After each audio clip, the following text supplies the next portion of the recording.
नमो बुद्धाय. जय भीम. मी कृष्णाक पेरकावार, जिल्हा उपाध्यक्ष, भारतीय बौद्ध महासभा, जिल्हा चंद्रपूर. मी बौद्धाचार्य आणि केंद्रीय शिक्षक आहे भारतीय बौद्ध महासभा या धम्मसंस्थेचं.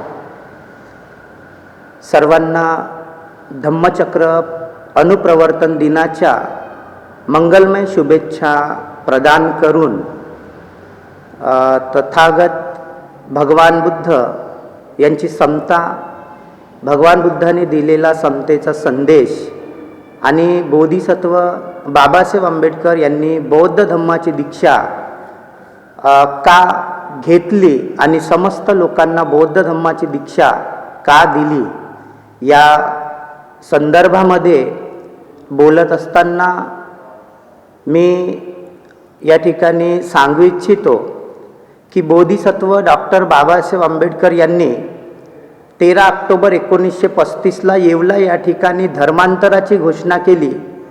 मी हिंदू म्हणून जन्माला आलो हे माझ्या हातचं नव्हतं, पण हिंदू म्हणून कदापिही मरणार नाही. ही घोषणा केल्यानंतर बाबासाहेब आंबेडकरांनी अनेक धर्माचा तुलनात्मक अभ्यास केला. अनेक धर्माचा तुलनात्मक अभ्यास करीत असताना मी या ठिकाणी सांगू इच्छितो की बाबासाहेब आंबेडकरांमध्ये बालपणापासूनच बुद्धाचा प्रभाव होता आणि जेव्हा ते शिक्षण घेत होते बालपणात, तेव्हा त्यांच्यावर लहानपणापासून भगवान बुद्धाचा प्रभाव दिसून येतो. भगवान बुद्ध जीवनचरित्र बाबासाहेब आंबेडकरांनी वाचला आणि त्यांना ते वाचत असताना असं लक्षात आलं की या जगामध्ये सर्वात प्रथम मानवतेचा संदेश जर कोणी दिला तर ते तथागत भगवान बुद्ध आहेत. भगवान बुद्ध यांनी आपल्या संपूर्ण जीवनामध्ये लोकांना समतेचा आणि मानवतेचा संदेश दिलेला आहे. एका बाजूने आपण जर बघितलं, जर थोड्या वेळासाठी जर चातुर्वर्ण व्यवस्था बघितलं तर चातुर्वर्ण व्यवस्थेच्या विचारानुसार भगवान बुद्ध हे सिद्धार्थ गौतम अवस्थेत असताना ते क्षत्रिय वर्णाचे होते आणि क्षत्रिय वर्णाचे असताना क्षत्रियांचा असा धर्म होता की शस्त्र हातात घेणे आणि राज्याचं संरक्षण करणे हा त्यांचा धर्म होता. परंतु या वर्णाच्या विरोधामध्ये सिद्धार्थ गौतमाने विरोध केला, या वर्णाचा विरोध केला आणि मी कुठल्याही प्रकारचं शस्त्र हातात घेणार नाही आणि कुठल्याही प्रकारची हिंसा करणार नाही, अशा पद्धतीने सिद्धार्थ गौतमाने वर्णाच्या बाहेर पडलेले आहेत. आपण सिद्धार्थ गौतमाचा इतिहास जर बघितला तर असं लक्षात येते की सिद्धार्थ गौतम हे वयाच्या 29व्या वर्षी गृहत्याग करतात. गृहत्याग केल्यानंतर ते सम्यक संबुद्ध होतात वयाच्या 35व्या वर्षी आणि सम्यक संबुद्ध झाल्यानंतर भगवान बुद्ध हे मानवतेचा संदेश अर्थातच समतेचा संदेश सांगण्यासाठी बाहेर पडतात. कारण इथे अंधश्रद्धा होतं, कर्मकांड होतं आणि या कर्मकांडातून अंधश्रद्धेमधून जोपर्यंत व्यक्ती निघणार नाही तोपर्यंत या मानवी कल्याण होऊ शकत नाही, असं भगवान बुद्धाचं म्हणणं त्या ठिकाणी होतं. आणि जेव्हा त्यांनी धम्माचा प्रचार आणि प्रसार सुरू केला, मी आधीच सांगितलं की आपण थोड्या वेळासाठी जर चातुर्वर्ण मान्य केला तर भगवान बुद्धांनी त्या काळात जे ऋषी मुनी होते, जे परिव्राजक होते, या परिव्राजकांना धम्मामध्ये आणलं. सारनाथ या ठिकाणी भगवान बुद्धांनी पहिलं धम्मचक्र प्रवर्तन केलं आणि त्यावेळेस 5 परिव्राजक उपस्थित होते आणि त्या ठिकाणी त्या ऋषी मुनींची धम्मदीक्षा झाली. त्याला आपण धम्मचक्र प्रवर्तन दिन असे म्हणतो. त्यानंतर जर आपण विचार केला तर या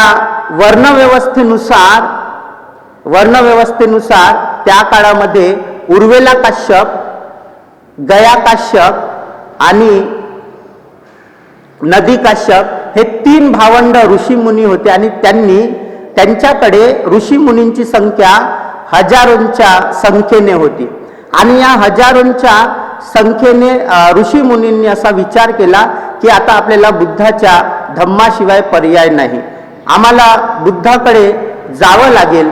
तेव्हा भगवान बुद्धांनी या 3ही जे कश्यप बंधू म्हणून म्हणतो आपण, त्या काश्यप बंधूंची धम्मदीक्षा त्या ठिकाणी झालेली आपल्याला दिसून येते.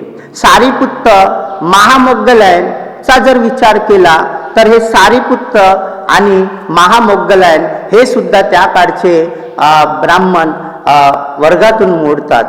त्यांचे जे गुरु आहेत संजय वेल्लीपुत्त हे सुद्धा त्या ठिकाणी ब्राह्मण वर्णामधून मोडतात. वक्कली ब्राह्मण, सुभद्र ब्राह्मण, महाकश्यप ब्राह्मण हे सगळे जे आहेत या सर्व लोकांना भगवान बुद्धांनी आपल्या धम्मामध्ये आणलं, कुठल्याही प्रकारचं वर्णभेद न मानता. वर्ण व्यवस्था त्यांनी नष्ट केली आणि इथपर्यंतच बुद्ध थांबले नाही. बुद्धाची समता सांगत असताना या सर्व गोष्टी मांडणे गरजेचं आहे असं मला वाटते. बुद्धाच्या समता जेव्हा आम्ही विचारात आणतो तेव्हा राजा बिंबिसार यांचा सुद्धा विचार करणे फार गरजेचं आहे. राजा बिंबिसार हे क्षत्रिय वर्णाचे आणि राजा बिंबिसाराने सुद्धा त्यावेळेस बौद्ध धम्माचा प्रचार आणि प्रसार करायला सहकार्य केलेलं आहे. राजा बिंबिसार यांच्यानंतर अजातशत्रू हे सुद्धा क्षत्रिय आहे. असे अनेक क्षत्रियांना सुद्धा भगवान बुद्धांनी आपल्या धम्मामध्ये आणलेला आपल्याला दिसून येते. जर शूद्रांचा विचार केला तर शूद्रांना कुठल्याही प्रकारचा अधिकार नव्हता, कुठल्याही प्रकारचा विद्येचा अधिकार नव्हता आणि लोहिक नावाचे जे व्यक्ती होते त्या काळात त्या लोहिकांनी विचारलं की तुम्ही सगळ्यांना विद्या कसं शिकवता आणि सगळ्यांना धम्म का देता. तेव्हा भगवान बुद्ध त्या लोहिकाला म्हणतात की ज्या पद्धतीने जीवन जगण्यासाठी व्यक्तीला अन्नाची गरज आहे त्याच पद्धतीने जीवन जगण्यासाठी माणसाला विद्येची सुद्धा गरज आहे, धम्माची सुद्धा गरज आहे आणि म्हणून मी शूद्रांना सुद्धा धम्मदीक्षा देत आहे. या शूद्रांचा जर विचार केला तर त्या शूद्रांमधून जे सुनीत नावाचे भंगी होते त्या भंगी सुनीतला सुद्धा भगवान बुद्धांनी धम्मदीक्षा दिलेली आहे, संघदीक्षा दिलेली आहे. प्रकृती चांडालिका ही मातंग समाजाची आणि त्या मातंग समाजाच्या व्यक्तीला सुद्धा भगवान बुद्धांनी धम्मामध्ये आणलेलं आहे. कुष्ठरोगी सुप्रबुद्ध हे जे अस्पृश्य म्हणून गणल्या गेलं त्या काळात त्या कुष्ठरोगी सुप्रबुद्धला सुद्धा भगवान बुद्धांनी आपल्या धम्मामध्ये आणलेला आपल्याला दिसून येते. उडाणटप्पूंचा विचार केला तर उडाणटप्पू सारख्या लोकांना भगवान बुद्धांनी धम्मदीक्षा दिलेली आहे. म्हणजे एकंदर आपण जर विचार केला डाकू अंगुलीमाल, आम्रपाली या सर्व लोकांचा जर आपण विचार केला तर ही जे धम्मक्रांती आहे हे भगवान बुद्धांनी मानवतेसाठी केलेलं आहे. म्हणजे सारासार हे आहे की बुद्ध हे कुठल्याही प्रकारची जात नाही, बुद्ध हे कुठल्याही प्रकारचं संप्रदाय नाही, बुद्ध हे कुठल्याही प्रकारचा धर्म नाही, बुद्ध हे सारासार मानवता आहे आणि मानवता म्हणजेच समता. आणि मग हे समता प्रस्थापित भगवान बुद्धांनी केलेलं आहे. बुद्धाच्या धम्मामध्ये कुठल्याही प्रकारचं कर्मकांड नाही, बुद्धाच्या धम्मामध्ये अंधश्रद्धा नाही आणि म्हणून बाबासाहेब आंबेडकर यांनी भगवान बुद्धाचा इतिहास त्या ठिकाणी वाचून जगाला जर प्रगती होत असेल, जर जगाला आपण बुद्ध दिला तर जगाचा उद्धार झाल्याशिवाय राहणार नाही, हे बाबासाहेब आंबेडकरांना अभिप्रेत होतं. आणि म्हणून बाबासाहेब आंबेडकर हे बौद्ध धम्माची दीक्षा अशोक विजयादशमीच्या दिवशी नागपूर या ठिकाणी देतात, स्वतः घेतात आणि लाखो अनुयायांना बौद्ध धम्माची दीक्षा देतात. आणि ही जगातली अशी क्रांती आहे की त्या क्रांतीला तोड नाही. अनेक इतिहासकार म्हणतात आणि पूर्ण जग म्हणतो की रक्ताचा एकही थेंब न सांडवता या जगामध्ये जर कुठली क्रांती झाली तर ते बाबासाहेब आंबेडकरांनी केलेली धम्मक्रांती आहे. आणि मग बाबासाहेब आंबेडकर हे जेव्हा बौद्ध धम्माची दीक्षा नागपूर या ठिकाणी घेतल्यानंतर आणि लाखो 5 ते 10 लाख लोकांना धम्मदीक्षा दिल्यानंतर चंद्रपूरमध्ये सुद्धा बाबासाहेब आंबेडकर यांनी बौद्ध धम्माची दीक्षा दिलेली आहे. जवळपास 2 ते 3 लाख लोकांना चंद्रपूरमध्ये बौद्ध धम्माची दीक्षा दिलेली आहे आणि चंद्रपूर नगरी ही पावन झालेली आहे. या सर्व गोष्टीचा जर आपण विचार केला तर बाबासाहेब आंबेडकर हे आजच्या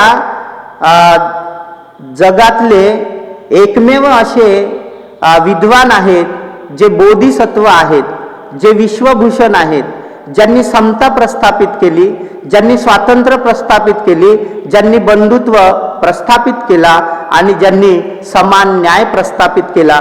आणि हे सगळे सिद्धांत जर कुठून बाबासाहेब आंबेडकरांनी घेतलं तर भगवान बुद्धाच्या धम्मामधून घेतलेलं आहे. बाबासाहेब आंबेडकर म्हणतात की जे लोक ज्या लोकांना आपला आदर्श मानतात तो आदर्श निदान 5 तत्वावर उतरला पाहिजे. बाबासाहेब आंबेडकर म्हणतात जे लोक ज्या लोकांना आपला आदर्श मानतात तो आदर्श निदान 5 तत्वावर उतरला पाहिजे. आणि हे 5 तत्व म्हणजेच तो कोणाची हत्या करणारा नसावा, तो चोरी करणारा नसावा, तो बलात्कार व्यभिचार करणारा नसावा, तो खोटे बोलून कोणाला फसवणारा नसावा आणि तो आदर्श नशापान करणारा नसावा. हे 5 तत्व बाबासाहेब आंबेडकरांनी अंगीकार केलेला आहे. आणि या 5 तत्वाचं हे जे 5 तत्व आहेत जे लोकांच्या कल्याणासाठी आहे, हे 5 तत्व तथागत भगवान बुद्धांमध्ये सर्वप्रथम आढळलेलं आपल्याला दिसून येतं.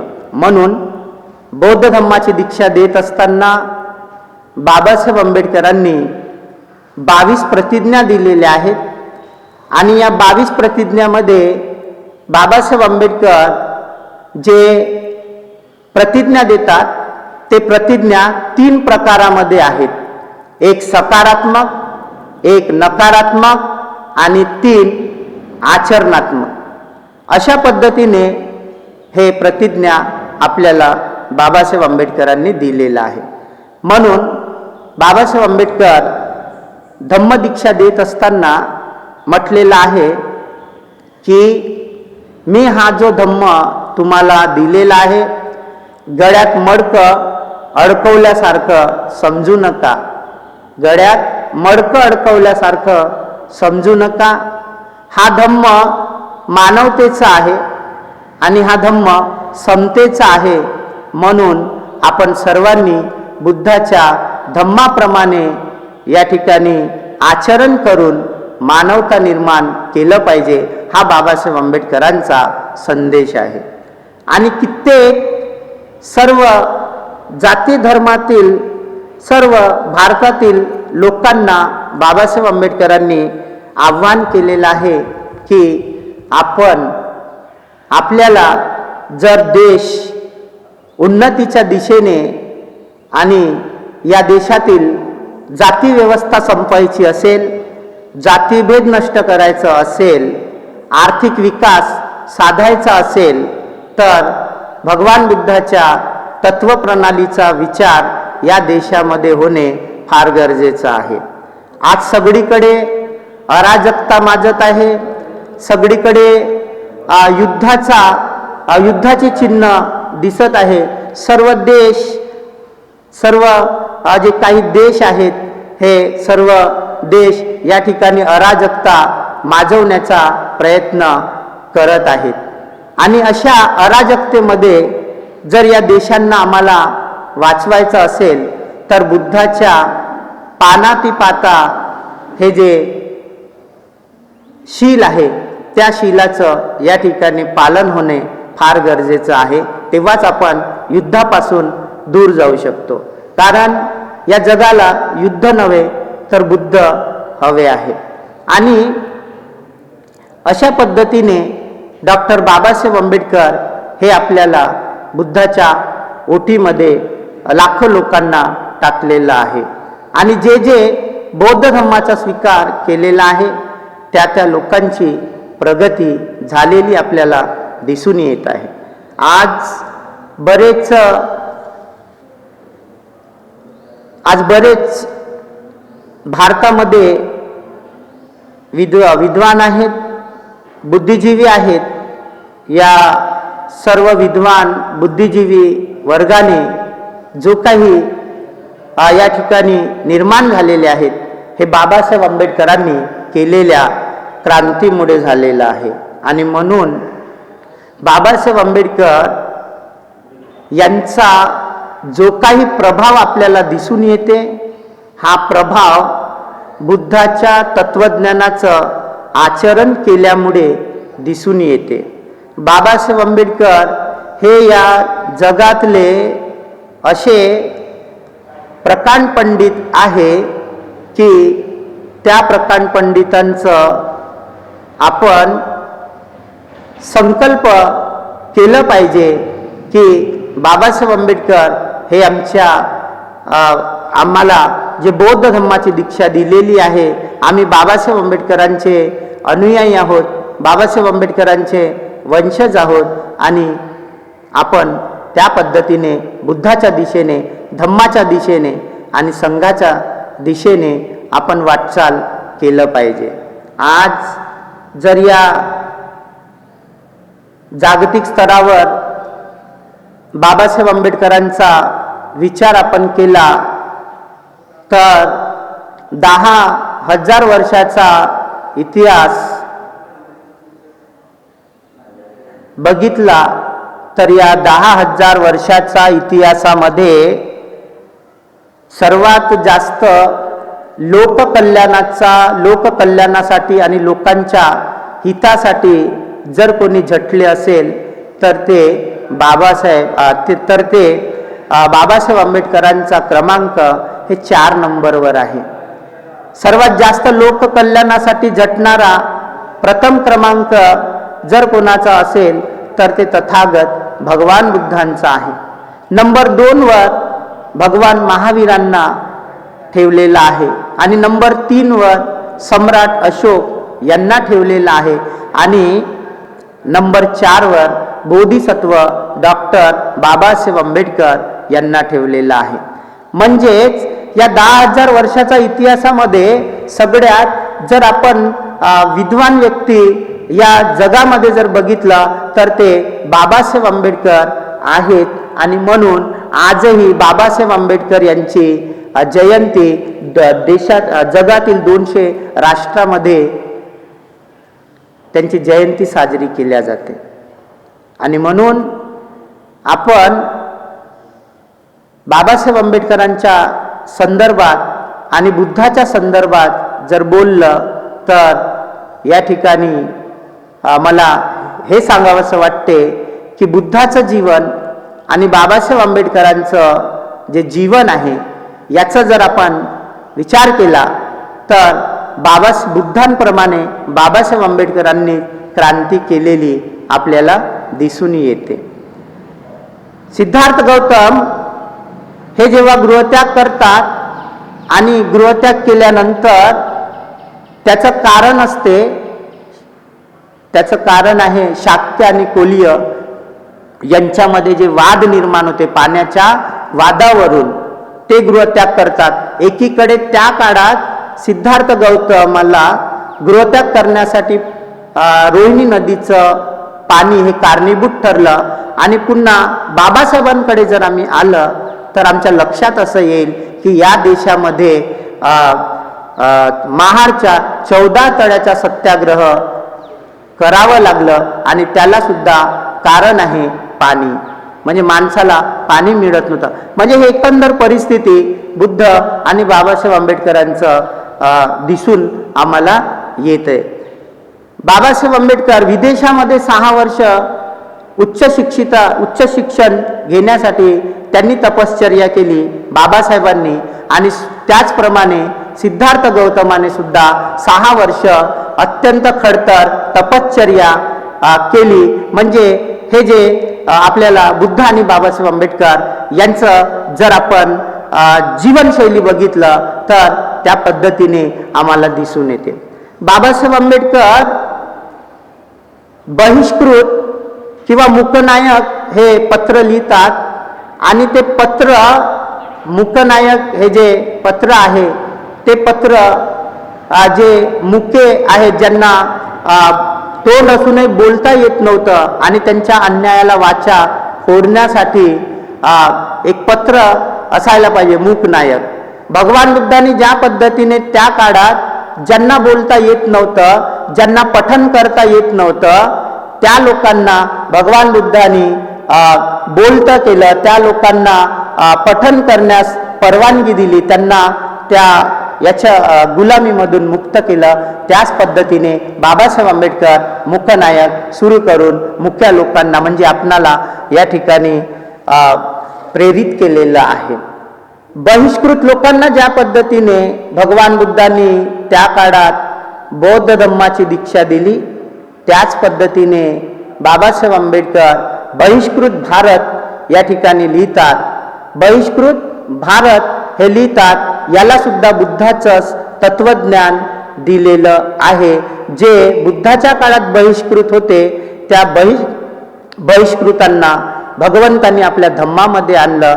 त्याच पद्धतीने बहिष्कृतांची चळवळ डॉक्टर बाबासाहेब आंबेडकर हे या ठिकाणी केलेली आपल्याला दिसून येते. बाबासाहेब आंबेडकर जेव्हा मुंबईमध्ये, म्हणजे बुद्धाचा प्रभाव कसा होता बाबासाहेबांवर हे आधीपासूनच होतं. बौद्ध धम्माची दीक्षा घेतली म्हणून त्यांच्यामध्ये बुद्धाचा प्रभाव होता असं नाही, तर पूर्वीपासूनच बाबासाहेबांवर बुद्धाचा प्रभाव होता. बाबासाहेब आंबेडकर मुंबईमध्ये हिंदू कॉलनीमध्ये त्या काळात घर बांधतात आणि त्या घराला नाव देतात राजगृह. राजगृह जर आपण बघितलं तर बुद्धाच्या काळामधलं कपिलवस्तूची ती राजधानी आहे राजगृह, आणि त्याला नाव बाबासाहेब आंबेडकर देतात राजगृह. असे अनेक जे उदाहरणं आहेत ते उदाहरणं आम्हाला सांगता येईल.